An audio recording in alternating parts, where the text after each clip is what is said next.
Okay, today's lecture is parameterization of curves. Next time we'll do parameterization of surfaces. So when we say curves, sometimes we say lines. They're used interchangeably. So curves can live in the plane or space. Okay, so here's a curve. And here's one in space. And in this case, we have variables x and y. Here we have x, y, and z. Now what's noteworthy is a curve has a beginning and an end. Okay, and it's one-dimensional. So one-dimensional. All that means is when you're on the curve, you can only go in one way. Now, it could be positive or negative, but it's still just one way. So we say it's one-dimensional. Now, the curve can live in ambient space or could live in the plane. Doesn't matter. But the point is it's one-dimensional. Now, parameterization means let's describe the curve. We'll take this one as the example. In terms of a single variable. So typically that variable is called t, and we often associate it with time, but it could really be anything. And the way it works is we want to write equations for x, y, and z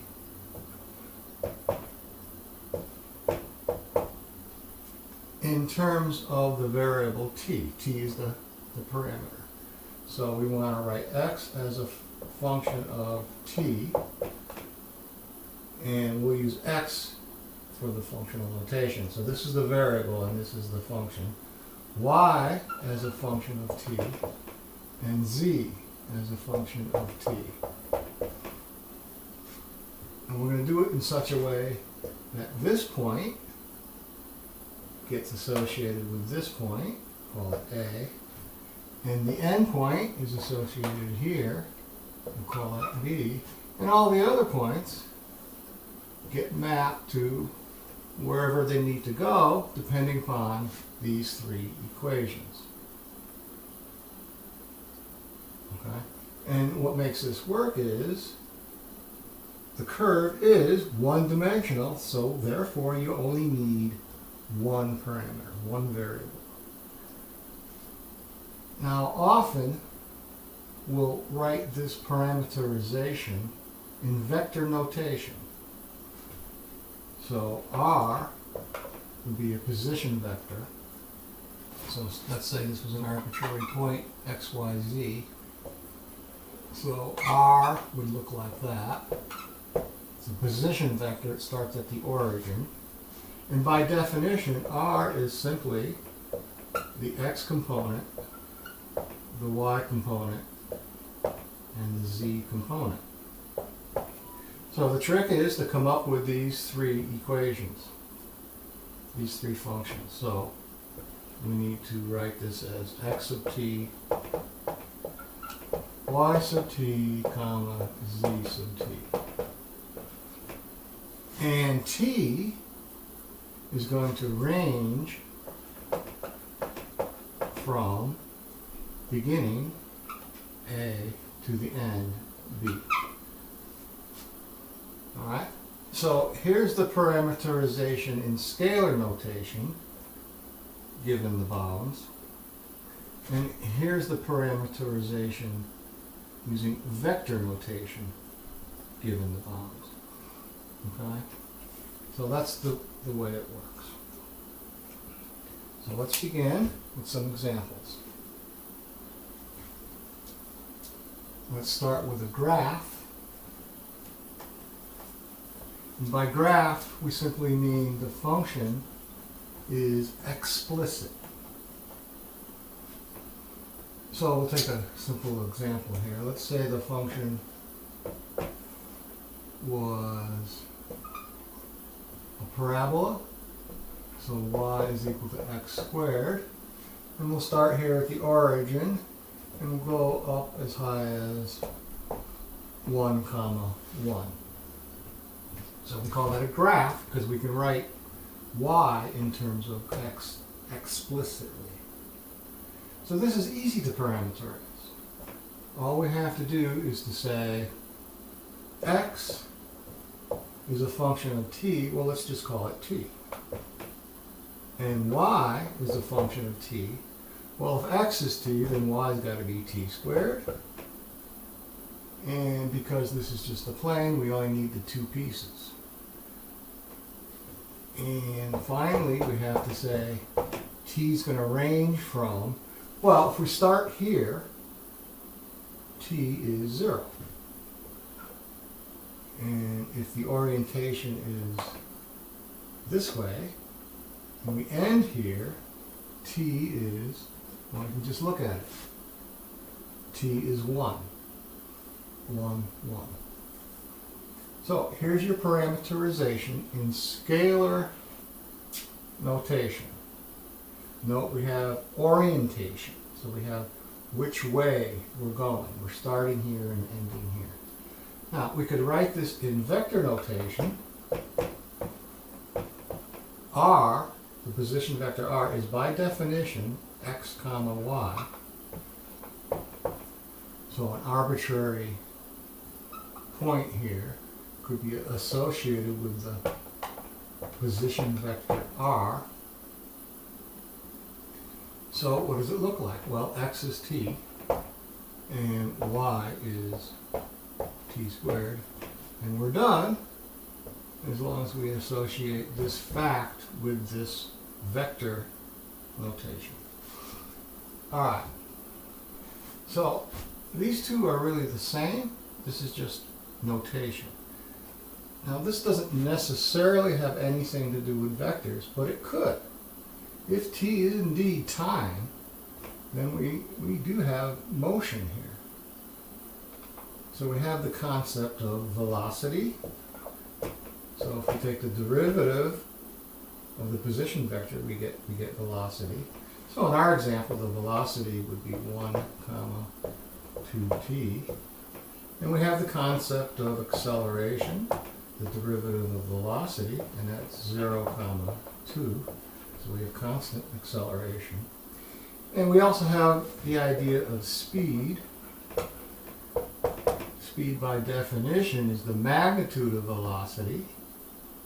Okay, the magnitude of this vector. And in this example, it would be 1 squared plus 2t squared is 4t squared square root. Okay, so these are real vectors because we made the assumption that t was indeed time. But the point is, if t is not time, then we can parameterize this graph using scalar notation or vector notation, which doesn't necessarily have anything to do with real vectors. Okay, so I hope that's clear. Let's take another example. Here we'll take a line, and this time it's going to be a real line, a straight line.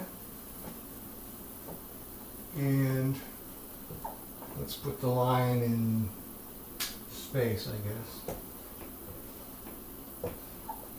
So there's the line, and this time we'll let it go on forever, just as an example.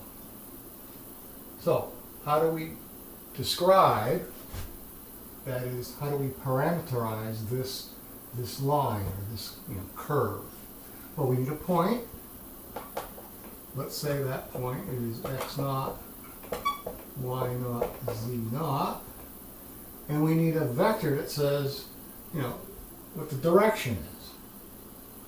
So let's say that vector is this guy here. We'll call it, u.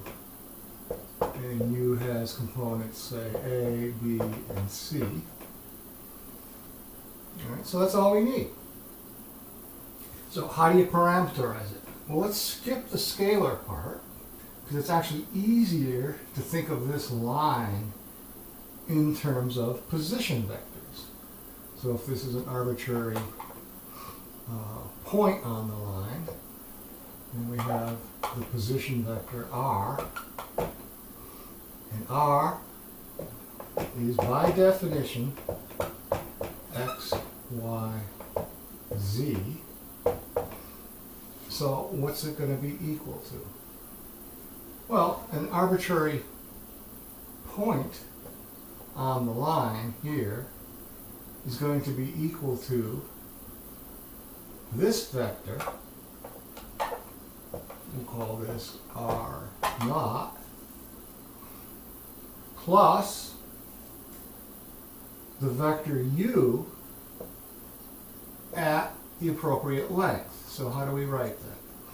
Well, this vector here, r naught, is, well, it's x naught, y naught, z naught, plus, and we need so many of these u vectors. And often, you know, this vector u is often written like that as a position vector. It doesn't matter where it is. The important thing is the direction. So we need this guy here plus u at the appropriate length. Well, u is just A, B, and C. And what length do we want? Well, we want all of them. So we're going to multiply it by a scalar. If t was 1, we would get this plus u and put us here. If t was 2, we would get this plus 2 of these guys would put us here. If t was minus 1, we would get this value minus u, put us here, and so forth. So if we want the entire line, t is going to go from minus infinity to infinity. So here we have vector notation for the parameterization of a line in space. And again, what makes this work is we can do the whole thing with only one variable. Now, if you wanted the scalar notation, well, that's just, you know, x equals y equals z equals. So what are those functions? Well, x is just x naught plus a times t. And of course, y is y naught plus bt, z is z naught plus ct. You take this guy, couple it with the bounds here, and now you have this scalar parameterization of that line. Vector, scalar, they do the same thing. And again, the vector notation doesn't necessarily have anything to do with real vectors. It's just notation. All right, let's do a circle. Next.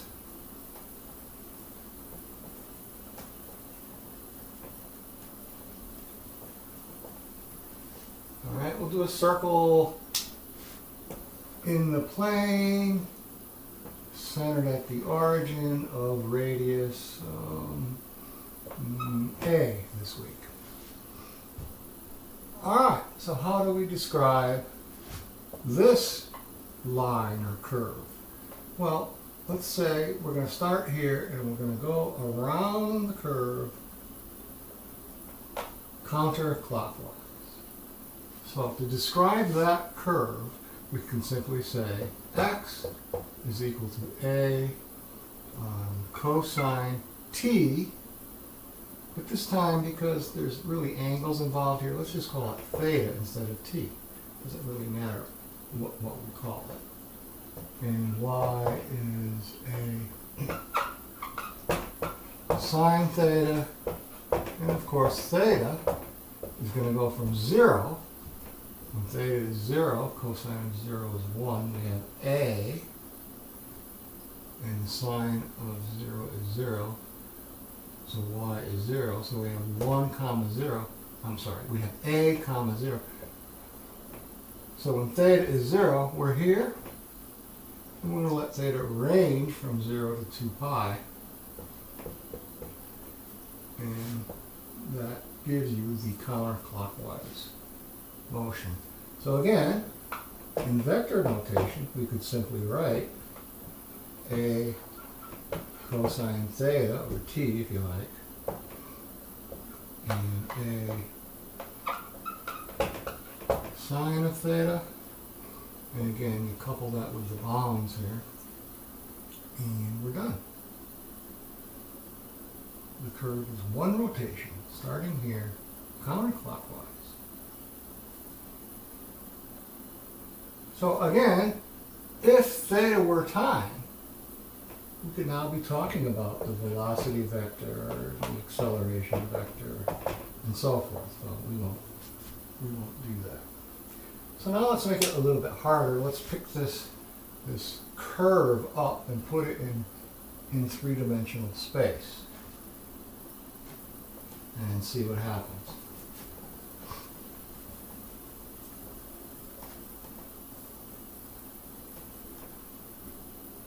So we have space here, and this time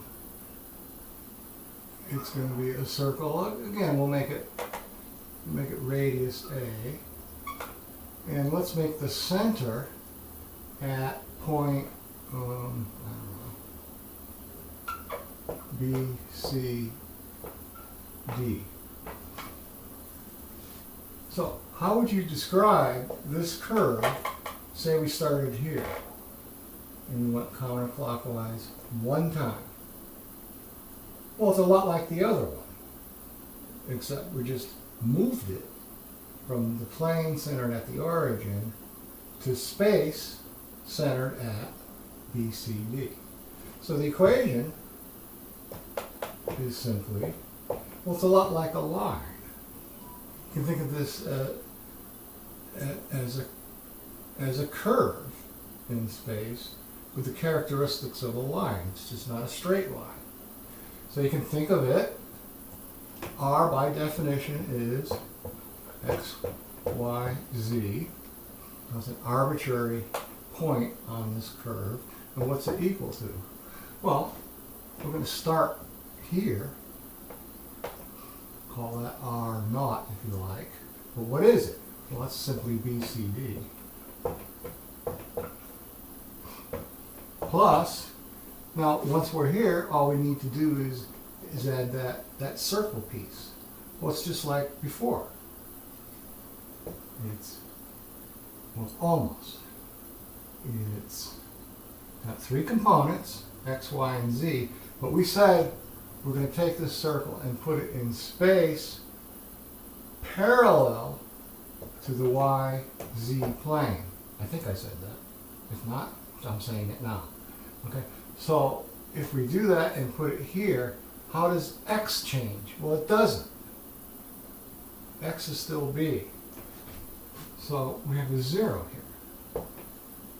But how do we now get the circle part with respect to y and z? Well, it's just a cosine theta or t, and then a sine theta or t. And again, if we want one revolution counterclockwise, it's the same story. And that gives us our parameterization using vector notation. All right. If we wanted scalar notation, I won't write the whole thing out, but we could simply say x is equal to b plus 0, y is equal to c plus a cosine theta, and z is d plus a sine theta. Theta ranges from 0 to 2 pi.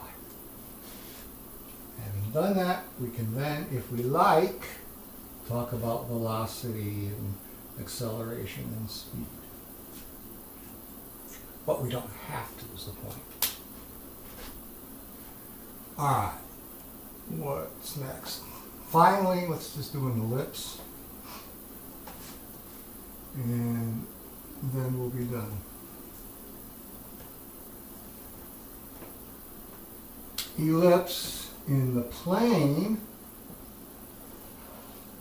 let's say the major axis was A and B, well, this is a lot like a circle. X equals r cosine theta, but it's not really r, because it's not really a circle. If A and B were equal, then it would be a circle of radius A. But it's not. So what do you think x is? Well, not r cosine theta, but A cosine theta. Y is B sine theta. And again, theta does that. Which means the orientation is again counterclockwise. All right, one more thing quickly.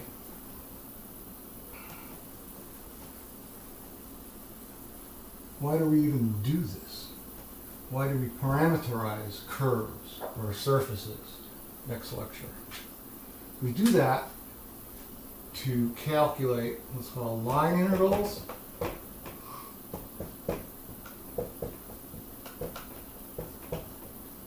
Line integrals are associated with curves. And a line integral, just quickly, is an integral along the curve of some vector field dot dr. And we'll explain what this is in future lectures. But it's some kind of calculation. Typically, it's a calculation of work moving, say, a particle along a curve. Well, here's the problem. We don't know how to calculate this without doing something first. And the thing that we do first is a parameterization. The formula is f in terms of t. I won't bother writing that. And then I'm going to dot it with not the position vector, but the derivative of the position vector, dt, along the curve.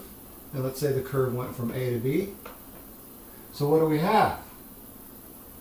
A single variable, an integral from A to B. We know how to do this.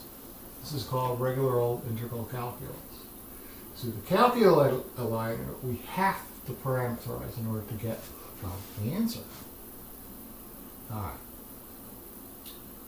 Thank you. End of lecture. Have a nice day.